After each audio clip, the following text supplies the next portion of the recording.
Okay, I'm back with a short video I'll post later. It's a new day, and I will be beginning tests and measuring how much, using that boost converter in this motor to energize the third battery pack. Before I won't go though, I have to go to work. You know how it is. And this is part of my work. 25.5. Alright, I run a little out. I'm not trying to count or data log or any of that yet. I'm going to run it for a while. I don't even have my clock on. Okay? Now, I'm going to include you. I have 1260. I generated from 1240, maybe an hour or so between yesterday, and I had it on for 10 minutes just now, about an hour or about a half hour ago, and I wanted to let it settle down. And we'll use this inverter or that inverter. I got to clean this mess up and get everything organized again so I can do some data logging on that. And this is buried. But right now I'm going to show you what the voltages do. Okay, that, if I can get it in the light here, this is obviously the run battery. If I can get it to where you can see it, there's the run battery. 25.5, and the charge battery. Now I remember Dave starting up his booster, and we don't want to pin this needle too hard. Now I remember what he did. He hooked up the positive, and this is the positive here, and then the other positive I have chosen to use orange positive for the driver. Orange or almost red is my output from the booster. And when I hook this up to the battery, this is on the other side, the yellowish red. That's the other positive. And when I hook it up to the other terminal here on the motor, you'll hear it take off. Well, if I'll have to turn it sometimes a little, like we've seen, to get it to take off. And then you'll see the amps, okay? And then you'll see the volts go up. Alright? A little bit. Now this is without the booster. And then I'm going to add the booster wire. And what I wanted to say was I won't add the green wire, which is the other part of the split positive. You know, it's on the low battery, on the charge battery.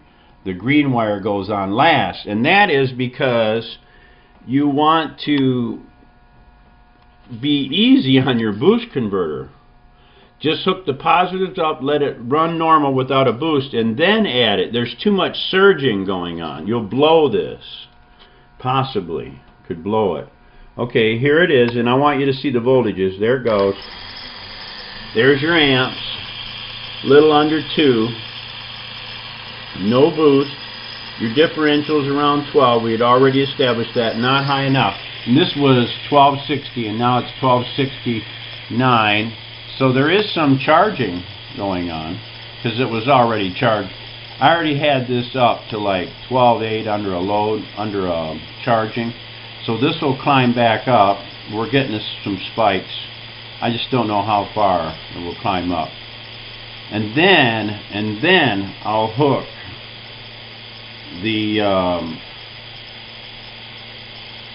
green wire. As soon as this settles in, which will be pretty much it right now. It'll go up a little with 2 amps to about where, but there's no boost. We're talking about a 12 volt differential pretty much. And here's your run battery.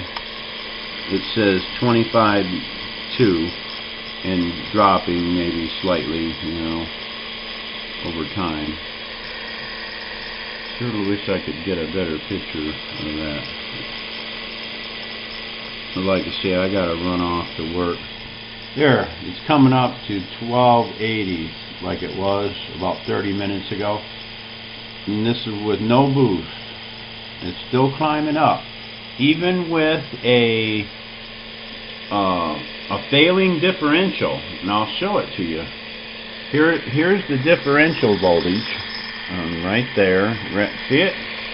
It's 12.3. Not bad. It's not quite 12 volts because we're not running a 3 amp load. We're running only a 2 amp load. See it there? Or a little less, actually. So even with a failing differential, you might say, in other words, the batteries should only by rights be getting 12.2, but this thing is creating a spike, generating a nice big fat electrical discharge, and it's energizing the third battery up to a higher than 12.3. It's at 1286.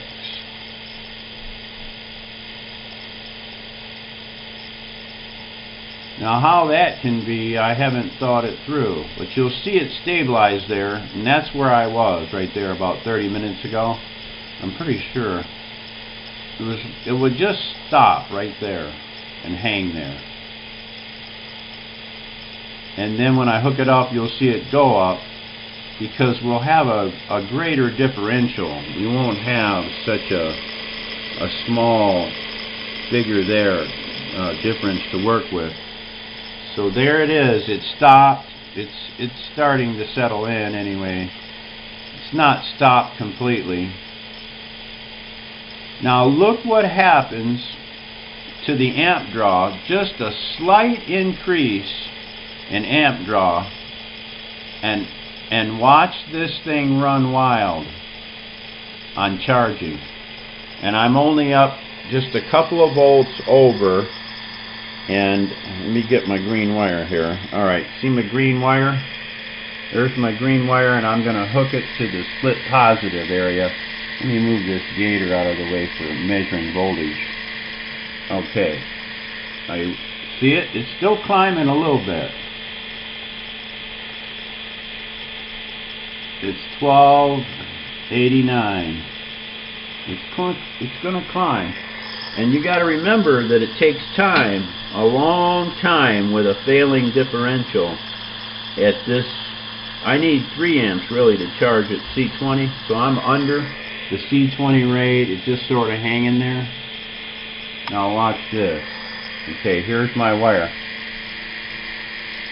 Now you probably couldn't hear the motor jump up a little, but you can see the amps went up just a tiny bit, and there is the volts for the booster. Now watch what happens here. They're already up a couple of points.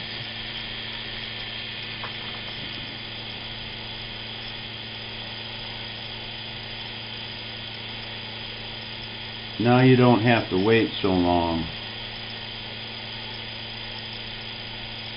for it to go up a point, is what I like.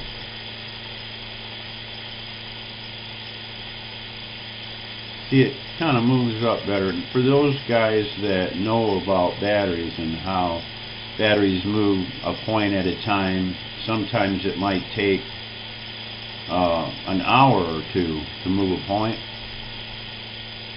depending on what portion of the curve we're talking about, the charge curve or the discharge curve in a battery. But you'll see it moved up, and that's because our differential is only 12 volts. See it there? It's 1210. I apologize for my inability to show a clear picture sometimes of that meter, but 1205. You see it fluctuate between. There's something radical going on there. And then this is actually what the battery is seeing through the motor. Now look at it go. It's no longer at 1289. It's already up and just sitting there. It was just sitting there. It's just going to keep climbing up.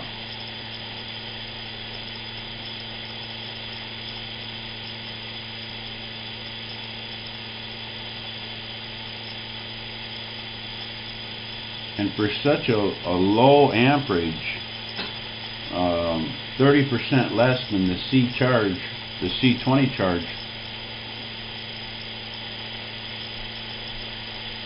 this is what I'm looking for. I'm looking for the battery to charge up. I don't want to charge this battery halfway up and leave it sulfates creeping up the plates. I want to charge this battery up to 13.2 at least. And I couldn't do it before. It would just hang in there. I couldn't get it to charge right. It would just sit there for hours in one spot. Now it's starting to creep up 1 point. And we won't have to wait long to get to 13.2. Yeah, it's at its peak point right now, but it's not just stagnating. Now if we wait a couple of more minutes, you'll see it go up, you know. It'll stop teetering and it'll go up again. So I won't have to wait too long. I probably won't have to wait much more than an hour or two to get it up to 13.2, regardless of how much I discharged it or whatever before. All we're going to do is we're going to look at we're going to get this battery, this charge battery, up to a reasonable amount so that I don't feel bad about the plates being damaged by always sitting at an undercharge. Nobody with batteries likes that. It's not good for them. And if you pay good money for your batteries, you don't want to see them. See there? There it goes, 98. Man, this thing's going to charge up quick. So I got to wait my C rate time, you know, it's understandable. But watch what happens when I unhook the booster. Okay? There it goes. Now, it dropped a little in amps. Maybe 200 or 300, 400, 300, about 300 I'd say, milliamps. And instead of it being almost 13 volts,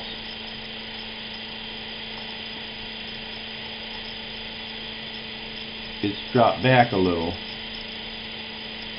Now this is not a fair test because I'm using two forms of potential difference, but if we wait long enough, this will fall right back down again.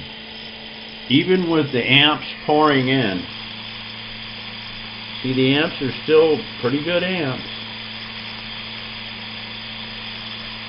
And if you watch these videos, you'll gain a perception of time, is what I'm trying to, and that's what I'm doing. I'm including you in a period of time, and we'll get the clock up here and we'll start counting minutes and stuff like that. That's one way to review what you're doing. Or you can just leave it for 10 hours and come back and count it up. Now we pulled it off the boost converter and we're waiting for it to charge up to 13.2. And it's still pouring in amps. We got almost 2 amps. You saw that. Alright, come on, motor. Charge up. Differential failing. See? No booster. 12 volt. Maybe dropping, but it'll stabilize there pretty good for a while. So we got 12 volts, a little over 12 volts, and I'm waiting for this to charge. Now that 2 amps is pouring in there, so it should charge, right? But we don't have a potential difference far enough. Oh, there it's trying to do something, isn't it? What's it doing there? Going up or down? Hard to say. We'll have to wait, and of course I'm going to run out of video. stuff here. I'm already at 15 minutes.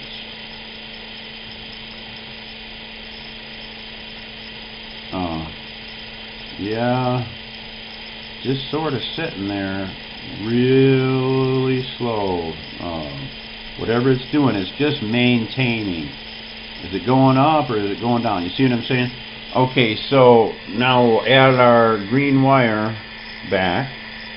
And of course it's going to charge a lot better, a lot faster with a ceiling of 2 or 3 volts above it. Okay, here's my green wire. Ready? There it goes. Here it go up. And your amps are up a little ways more, and you got 16 volts instead. There it goes. Now we're way up. We're going to be up 5 points here in pretty quick, and then it'll stabilize.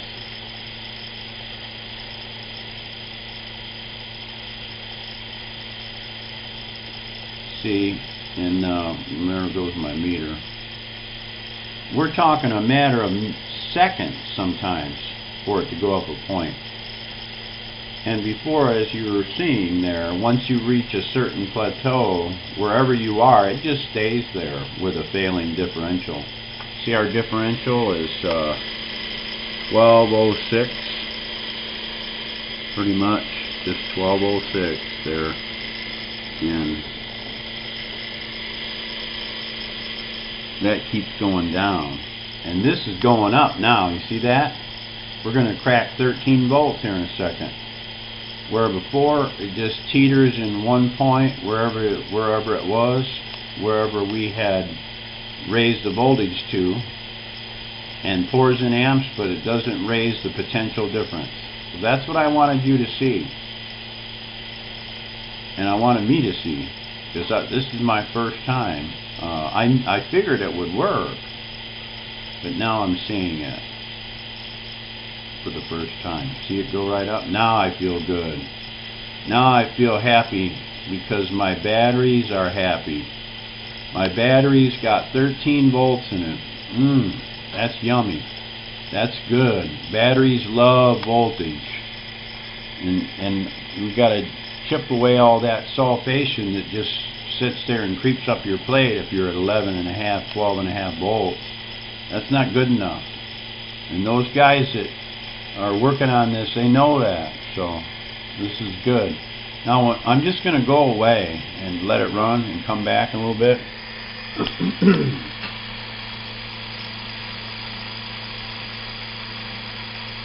And it's just running about 35 watts maybe. Not a big deal.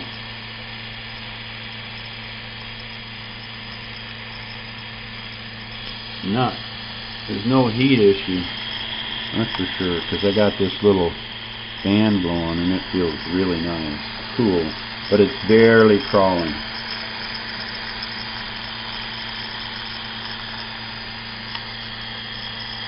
Alright, let me get this wire off though. And the RPMs are up a lot higher. That's what I wanted to say. Last year when I was running this on a rotor, I couldn't get the RPMs up because I didn't understand how to adjust this back plate and all the ins and outs of making this motor tuned. But now I get it, and there it goes again. You're at 13 volts. Oh, 1301. See that? So these are happy batteries. We'll let it run for a few more hours, a couple hours, and get it up there, and then we'll discharge it on this light right here. I'll be back. Okay, I'm back, and my battery is filling up, and there's my motor running. It's been another 2 hours on top of the one, so about 3 hours to go from 12.45 to 13.2. Still running about the same small amp draw, and look at that run battery. Let's see if we can get you the light here. See that run battery? Very miserly inputs. 24.9. So it's come down. It was running about 25, maybe 25.2, 25.1. Under the 3 amp load it was 25, but when I went to a 2 amp it was better. So this is the C rate. Actually, it's a little under the C rate charging, which is fine. And I got a sexy battery now. Look at that. Now that battery there is feeling good. It's a feeling good battery. And I'm going to shut it off and see, and then come back later and see how much we can get out of that. And we'll keep draining it out until these packs are down quite a bit. I'll probably just run these packs down to half a battery, like 24 volts or something. Okay, it's been 3 to 5 minutes here. I'm sitting here, and look at that battery. Now, isn't that nice? Isn't that a nice battery? It's sitting there at 12.9. My goodness, that's a good way to charge a battery. You know, when it sets up high like that for a while, and then it'll go down maybe some, you know, in a while. But I won't discharge it for another half hour or hour. Okay, that's it for today. Oops, I forgot. I'm back again. Now that's it for today. That's the run battery after 3 to 5 minutes. So you don't want to forget that. Alright, be seeing you guys. Thanks for watching.